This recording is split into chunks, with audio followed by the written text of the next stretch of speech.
Bueno, buenos días. Hoy vamos a hablar sobre el Plan de Iguala. Yo soy Jorge Antonio Martínez Cámbara. Bueno, pues el Plan de Iguala es una parte fundamental, pero poco discutida en nuestra historia. La independencia de Guatemala es comúnmente entendida como un acto puramente local y voluntario, o al menos así lo conocía yo. Sin embargo, la independencia de Guatemala fue más como una respuesta forzada ante una amenaza. Específicamente vamos a ir explicando cómo el plan de Iguala proclamado en México por Agustín de Iturbide fue el detonante que condicionó tanto el momento como la forma en que Guatemala declaró su independencia.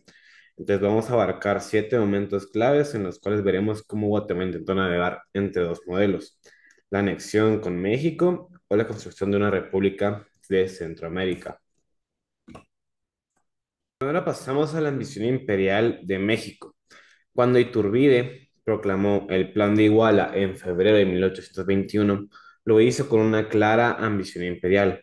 Aunque el Plan de Iguala en principio hablaba de la independencia de España, en realidad promovía un nuevo orden monárquico bajo el control de la élite mexicana, al incluir la creación de una junta gubernativa de la América septentrional. Iturbide y sus aliados, como Lucas Alemán, estaban pensando en algo mucho más grande que México. Querían incorporar Guatemala, Chiapas, incluso Puerto Rico y Cuba, y esta ambición se apoyaba con la idea de que estos territorios eran parte del antiguo virreinato y por legítimamente tendrían que estar integrados al nuevo imperio mexicano.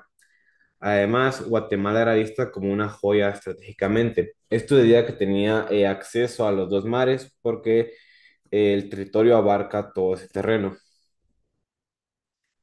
Entonces, su peso histórico como centro administrativo lo hacía atractiva para los nuevos planes y la expansión que quería hacer Iturbide. Y sobre todo el plan de Iguala iba prometiendo con tres grandes promesas: la religión católica, la independencia y la unión.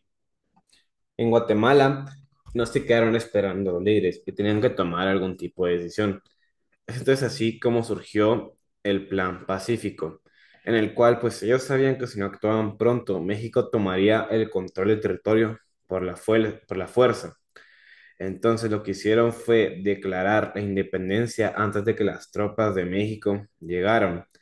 Pero en esta independencia no añadieron o no adherieron el Plan de Iguala. Entonces, con este movimiento evitaban el enfrentamiento militar y conservar el control interno. El plan también incluía que el general Gainza continuaría en el poder y que se respetaran los derechos peninsulares. Se convocará un congreso para decidir el futuro de la nación. Esto, en palabras simples, era como una independencia táctica y no ideológica. En este punto yo no sabía que nuestra independencia se había hecho para evitar algún tipo de invasión hacia México, ya que esto no se suele enseñar en la mayoría de clases. Entonces, ahora conociendo que nuestra independencia fue para evitar un ataque, deja mucho que reflexionar acerca de este tema. Finalmente llegó nuestra independencia el 15 de septiembre de 1821. Entonces, nuestra independencia fue porque llegó una noticia de un periódico de El Genio, el cual decía que Iturbide ya estaba organizando una expedición militar hacia Centroamérica. Entonces, ese día se convocó una reunión en el Palacio de Gobierno y el pueblo estaba exigiendo de manera fuerte la independencia absoluta. No obstante, el general Gainza quería jurar la independencia en los mismos términos de México. Y la gente, la misma presión de la gente, lo obligó a hacer una independencia absoluta. Y finalmente se proclamó esa independencia. Entonces se formó una junta provisional y se acordó convocar un congreso futuro para decidir la forma de gobierno. Y esta declaración, sin embargo, no era una ruptura radical. Seguía teniendo a Gainza en el poder y no excluía la posibilidad de una futura unión con México. No pasamos a un periodo de ruptura, y esto empezó cuando se dio la independencia en Guatemala.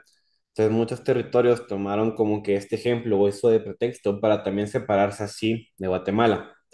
Chiapas fue el primero, el cual se separó antes ya, incluyéndose en el plan de Iguala. Por otro lado, Honduras, el veintiocho de septiembre, se declaró parte del Imperio Mexicano y se adhirió al Plan de Iguala. Por otra parte, Nicaragua, también el 28 de septiembre, se declaró una república independiente de forma temporal mientras hacían el proceso. En cambio, Nicaragua no se adhirió ni a México ni formó parte de Guatemala. Finalmente, en San Salvador se firmó el Acta del 15, pero hubo un movimiento popular el cual destituyó al intendente y colocó a Matías Delgado como líder. Entonces, todo este proceso fue como que todos empezaron a actuar por su propia cuenta, debido a que miraban como que a Guatemala con resentimiento porque los explotaba y más que nada se abarcaba únicamente en sus intereses comerciales y tenía una forma de gobierno de monopolio. Bueno, ahora pasamos a un periodo de resistencia y ofensiva. Algunas provincias miraban a México como una especie de salvación y otras querían apostar por un modelo diferente. En la capital, los republicanos como Pedro Molina impulsaban una visión de Guatemala como una república autónoma a través del periódico El Genio de la Libertad. Defendía la idea de formar una federación centroamericana al estilo de Estados Unidos. Sostenía que Guatemala no necesitaba de México y que el imperio era una forma disfrazada de colonialismo. Desde México, por supuesto, lo atacaban, lo llamaban iluso y propagador de doctrinas peligrosas. En paralelo, los sectores conservadores guatemaltecos también estaban divididos.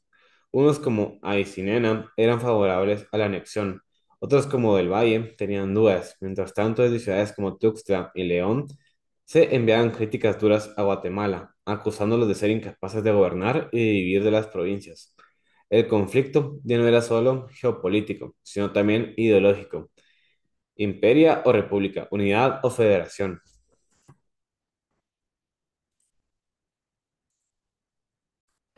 Bueno, ahora pasamos a la ofensiva que tuvo Iturbide debido a las acciones que ocurrieron en Guatemala. Entonces Iturbide no se quedó esperando, sino que el 19 de octubre reconoció oficialmente la anexión de Chiapas a México y sobre todo autorizó el avance de las tropas hacia Centroamérica para proteger las partes patriotas que habían querido unir al imperio.